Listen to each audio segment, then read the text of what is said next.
এবং এখনকার অনেক ভণ্ড যে কবিরাজগুলো বের হয়েছে, এরা জিনকে তাবে করে নিয়ে এই জিনদের মধ্য দিয়ে মানুষের মধ্যে জাদু ছড়িয়ে দিয়েছে এবং এর ফলশ্রুতিতে বহু পরিবার ধ্বংস হয়ে যাচ্ছে। এই জাদুবিদ্যা সত্য। আরও একটা জিনিস সত্য, নবী সাল্লাল্লাহু আলাইহি ওয়াসাল্লাম বলেছেন ইন্না আইনাল হক, চোখের নজর সত্য। নবী করিম সাল্লাল্লাহু আলাইহি ওয়াসাল্লাম বলেছেন চোখের বদনজর সত্য। এই যে আমরা বলি ফেসবুকে এত বেশি ছবি দিয়েন না ভাই, ছবি তুলেন না, বারবার যে বলি নিষেধ করি। কারণ কি জানেন? একটাই কারণ, বিকজ চোখ লাগাটা সত্য। মানুষের চোখ লাগে, এই কথা শুনলে অনেক মজুমদাররা হাসবে না? কথা বুঝতে পারেন নাই? কিন্তু এটা সত্য, কারণ নবী করিম সাল্লাল্লাহু আলাইহি ওয়াসাল্লাম যা বলেছেন সাদাকাল্লাহু ওয়া সাদাকা রাসূলুহুল কারীম। নবী যা বলেছেন, আল্লাহ যা বলেছেন, চিরায়ত সত্য, এর বাইরে কোনো সত্য আছে? আচ্ছা দেখেন, আমি বললাম যে জাদুবিদ্যা সত্য। এই জাদুবিদ্যার চর্চা মানুষ করে, এখনও করে, এবং এই জাদু দিয়ে মানুষের ক্ষতি করার জন্যে জিনের প্রয়োজন হয়, দুষ্ট জিন। এই জিনগুলোকে মানুষ তাবে করে মানুষের ক্ষতি করার চেষ্টা করে। দেখবেন এখন গ্রামে গঞ্জে শহরে সব জায়গায় ছড়িয়ে পড়েছে না? দেখবেন, খুব সতর্ক থাকবেন। আমি পরে সলিউশন বলছি আপনাদেরকে। আরেকটা বলেছি, নবী সাল্লাল্লাহু আলাইহি ওয়াসাল্লাম বলেছেন চোখের বদনজর এমন সত্য যে একটা উটকে এই রান্নার ডেকচির মধ্যে ঢুকাই ফেলতে পারে। একটা উট খুব সুন্দর, ভালো, আপনি দেখছেন মাশাআল্লাহ বলেন নাই, নজর লেগেছে, উটটা মারা গেছে, দেন তারপর তাকে জবাই করে খেয়ে ফেলতে হয়েছে। একজন সাহাবী গোসল করছিলেন, গোসল, এটা হাদিস সহিহ। এই যে আলেম ওলামা যারা আছেন তারা জানেন যে এই হাদিস সহিহ। একজন সাহাবী গোসল করছেন, তার গায়ের চামড়াটা খুব সুন্দর ছিল, একদম স্কিনটা অনেক সুন্দর, থাকে না এমন কিছু মানুষ? আচ্ছা, এখন আরেকজন সাহাবী এই গোসল দেখছেন দূর থেকে, দেখে বলছেন যে কি চমৎকার তার শরীরের রংটা, যেন কুমারী নারীর মতো, অনেকটা এমন একটা কথা তিনি বলেছিলেন। সাথে সাথে এই সাহাবী অজ্ঞান হয়ে পড়ে গেছে। কোন সাহাবী? যিনি গোসল করছিলেন। এখন এটার আপনি কোনো ব্যাখ্যা দিতে পারবেন না তো, এখানে কোনো সায়েন্স দিয়ে বা মেডিকেল সায়েন্স দিয়ে আপনি কোনো ব্যাখ্যা করতে পারবেন না। একটা ব্যাখ্যা দিতে পারেন, কিন্তু কেন সেটা হলো সেটা আপনি অ্যান্সার খুঁজে পাবেন না।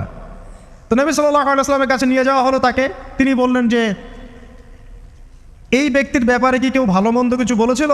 তখন একজন সাহাবী বললেন হ্যাঁ, অমুকে বলেছে এর স্কিনটা অনেক সুন্দর, ওকে ডেকে নিয়ে আসুন। ওকে ডেকে আনা হলো।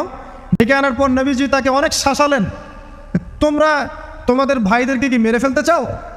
তখন এই সাহাবী তো অবাক, আমি আবার কখন মারতে চাইলাম ইয়া রাসূলুল্লাহ?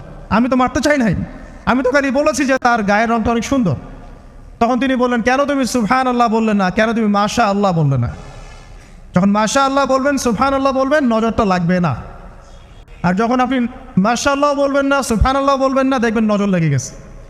আপনি বিশ্বাস করেন ব্যবসা খুব ভালো চলছে, মানুষ বললো যে বাহ তোর তো ব্যবসা হেভি, লালে লাল শাহজালাল, ঠিক আছে, দেখবেন আপনার কেনা বেচা বন্ধ হয়ে গেছে। এরকম হবে, আমার কথাটা বিশ্বাস করেন। এটা কিন্তু সায়েন্স প্রমাণ করতে পারবে না, আল্লাহ এবং তার রাসূল বলেছেন, তার উপরে কোনো সত্য নেই। আছে সূরা কাহফ 29 নম্বর আয়াত পড়ে দেখেন, আল্লাহ পাক বলছেন ওয়াকুলিল হাক্কু মির রাব্বিকুম, সত্য সেটাই যা তোমার রবের পক্ষ থেকে আসে। ফামান শাআ ফালইউমিন, যার ইচ্ছা হয় বিশ্বাস করুক, ওয়ামান শাআ ফালইয়াকফুর, যার ইচ্ছা হয় সে অস্বীকার করুক। এই কারণে আমরা বলি ফেসবুকে এত বেশি ছবি দেওয়া, এই আই ওয়াশ করা, এই যে শোডাউন করা, হ্যাঁ, ইসলামের কিছু কাজ করলেন একদম মানুষকে না দেখাইতে পারলে ঘুম হচ্ছে না, এগুলো বন্ধ করেন, এগুলো বন্ধ করে দেন আল্লাহর ওয়াস্তে। অফলাইনে কাজ করেন, নিজেকে গোপন করার চেষ্টা করেন। যত বেশি মানুষের কাছে নিজেকে এক্সপোজ করবেন, কাজের বরকত কমে যাবে, চোখ লাগবে, নজর লাগবে।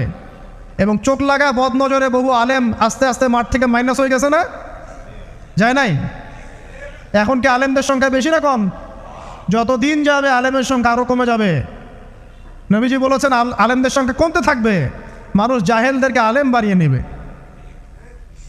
তো প্রিয় ভাইরা, জাদুবিদ্যা সত্য, চোখের বদনজর সত্য, রাতের এই অনিষ্টগুলো সত্য, রাতের বেলা অনেক ক্ষতি আছে। এই জন্য নবীজি বলছেন বাচ্চাদেরকে বাইরে বের করো না, এবং তোমরাও রাত যখন গভীর হবে তখন এদিক ওদিক ঘোরাফেরা করো না। দেখবেন রাত যত গভীর হয় আমাদের শহরগুলো তত জীবিত হয়, তাই না? রাত যত গভীর হচ্ছে শহর তত জীবিত হয়। চায়ের দোকানে আড্ডা বেশি, ওই সিনেমা দেখছে, টিভি দেখছে, ক্যারাম খেলছে, লুডো খেলছে, ঘুম নাই। ঘুম কখন?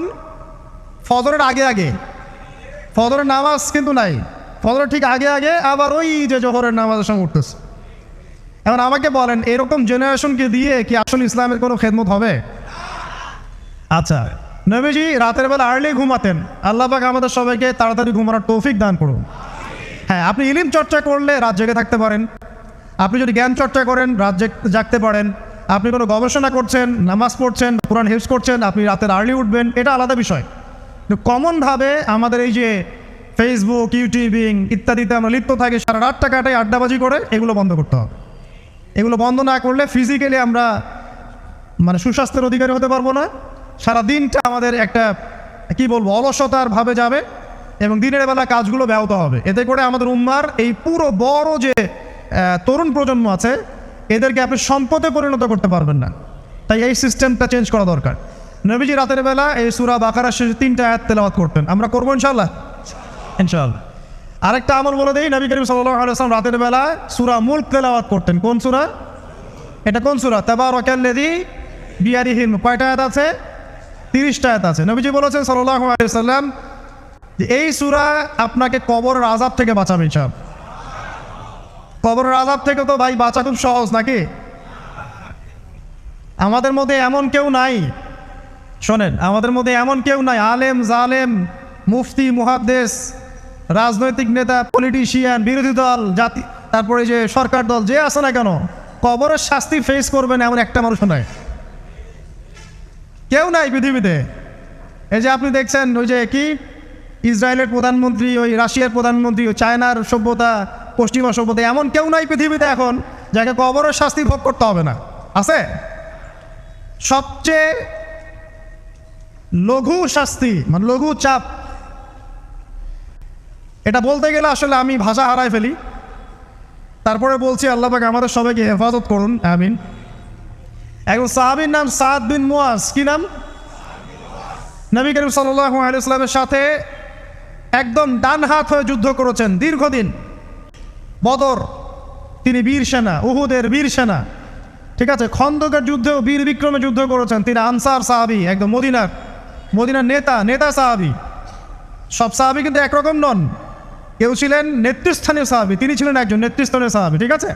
সাদ বিন মুয়াজ নবী করিম সাল্লাল্লাহু আলাইহি ওয়াসাল্লাম এত ভালোবাসতেন তাকে, এত ভালোবাসতেন যে তাকে নিজের মনে করতেন যে সাদ বিন মুয়াজ আনসাররা আমার নিজের। চারটাখানি কথা। এই সাহাবীর খন্দকের যুদ্ধে এই যে হাতের এই দিকে সম্ভবত হাতের এই রগের মধ্যে একটা তীর এসে লাগে এখানে, এবং তীরটা তিনি বের করতে গিয়ে রক্তটা ছিঁড়ে যায়। এরপর ফিনকি দিয়ে রক্ত বের হওয়া শুরু হয়। চিকিৎসা করে করে রক্ত বন্ধ করা যায় নাই, এবং এই রক্তের প্রবাহিত রক্তেই আল্লাহর ইচ্ছায় তিনি শাহাদাত বরণ করেন, তিনি ইন্তেকাল করেন। নবী করিম সাল্লাল্লাহু আলাইহি ওয়াসাল্লাম প্রচণ্ড ব্যথিত হন, মানে মনটা তার খুব নরম হয়ে যায় সাদ বিন মুয়াজ রাদিয়াল্লাহু আনহুর জন্য। তো এই সাহাবীর যখন জানাজার নামাজ পড়ানো হচ্ছে, নবীজি বলছেন 70,000 ফেরেশতা তার নামাজে অংশ নিয়েছে। আর এই সাহাবীকে যখন কবরে শোয়ানো হয়েছে, নবী করিম সাল্লাল্লাহু আলাইহি ওয়াসাল্লাম পরে জানিয়েছেন কবরের যে মৃদু চাপ, সাদ বিন মুয়াজ রাদিয়াল্লাহু আনহুর কবরেও সেই মৃদু চাপ দেওয়া হয়েছে। আমি কি বুঝাতে পারলাম ভাই? আমাদের কোনো দাম আছে এখনকার পলিটিশিয়ানদের কোনো দাম আছে? এখনকার সমাজ নেতার কোনো দাম আছে? এখনকার সুদখোরদের কোনো দাম আছে? এই ঘুষখোর দুর্নীতিবাজদের কোনো দাম আছে? আমরা যারা কাঠমোল্লা হয়ে আছি আমাদের কোনো দাম আছে? সাদ বিন মুয়াজ রাদিয়াল্লাহু আনহু যদি কবরের শাস্তি তাকে না ছাড়ে, প্রশ্ন উত্তর পর্ব তাকে না ছাড়ে, আমরা পার পাবো? নবী করিম সাল্লাল্লাহু আলাইহি ওয়াসাল্লাম বলছেন সূরা মুলক তেলাওয়াত করো রাতের বেলা, ইনশাআল্লাহ সূরা মুলকের তেলাওয়াত কবরের আযাব থেকে তোমাকে বাঁচান। আর আমাদের তো ভাই কবরে সবাই সাথে যাবে না, গার্লফ্রেন্ড যাবে না, বাপ মা ভাই বোন সবাই যাবে না।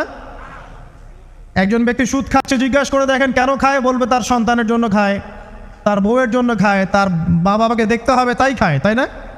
একজন ব্যক্তি ঘুষ খায়, বলবে আমার পরিবারের জন্য খাই। একজন দুর্নীতি করছে, পুকুর চুরি করছে, বলবে দুর্নীতি করছে আমার পরিবারের জন্য খাই, পরিবার ভালো থাকবে। সবার একই এক্সকিউজ যে পরিবার যেন ভালো থাকে, আমার সন্তানরা যেন ভালো থাকে, আগামী প্রজন্মের জন্য কিছু রেখে যেতে পারি, তাই না? এরকম একটা মানুষও কি আপনার সাথে কবরে যাবে? আর এই বোকা মানুষ কেন বোঝে না যে আপনার কবরে আপনাকেই যেতে হবে? তাহলে আপনি কি কারণে অন্যের কারণে নিজের পরকাল নষ্ট করছেন? অন্যের সুখের জন্য আপনি আপনার পরকাল নষ্ট করছেন। সুদ খাচ্ছেন, দিব্যি মায়ের সাথে জেনা করছেন। আপনাদের এলাকায় নাকি সুদের সমস্যা অনেক বেশি। কয়েকটা হাদিস বলে দেই, আমি ওদেরকে আক্রমণ করতে আসি নাই, আমি শুধু তাদের তাদেরকে 3টে হাদিস শোনাতে এসেছে। 1 নম্বর হাদিস শোনেন। আল্লাহর নবী মুহাম্মদ সাল্লাল্লাহু আলাইহি ওয়াসাল্লাম বলেছেন, সুদের পাপের 73টা শাখা আছে। কয়টা? কোনো হাদিসে 70টাও আছে, কোনো হাদিসে 73টা আছে। বলছেন যে সবচেয়ে নিচের শাখাটা হচ্ছে, সুদের পাপের সবচেয়ে নিচের শাখা হচ্ছে যে যেন কোনো ব্যক্তি তার মাকে রেপ করলো, তার মাকে ধর্ষণ করলো। 1 দিরহাম যে ব্যক্তি সুদ খায়, সহিহ বুখারীতে আরেকটা হাদিস এসেছে, সে যেন 36টা মেয়েকে ধর্ষণ করলো। আর আমি একটা কথা বানায় বলছি না, যদি বিশ্বাস না হয় কওমি মাদ্রাসা আছে, আলেম ওলামা আছে, গিয়ে বুখারী খুলতে বলেন, পড়তে বলেন, খালি একবার পড়তে বলেন, দেখেন যদি না থাকে তাহলে আমাকে এর সাথে থাপ্পড় দিয়ে দেয়। যদি না থাকে হাদিস এটা, তাহলে আমার গায়ে একটা থাপ্পড় দিয়ে যায়। আর যদি থাকে তাহলে আল্লাহর রাস্তায় সুদ খাওয়া ছেড়ে দেন। কোনটা করবেন? চ্যালেঞ্জ করবেন? নবীজি বলেছেন, 1 দিরহাম যে ব্যক্তি সুদ খায়, দিরহাম মানে কি? রৌপ্য মুদ্রা। এটা এখন দেখতে পারবেন না।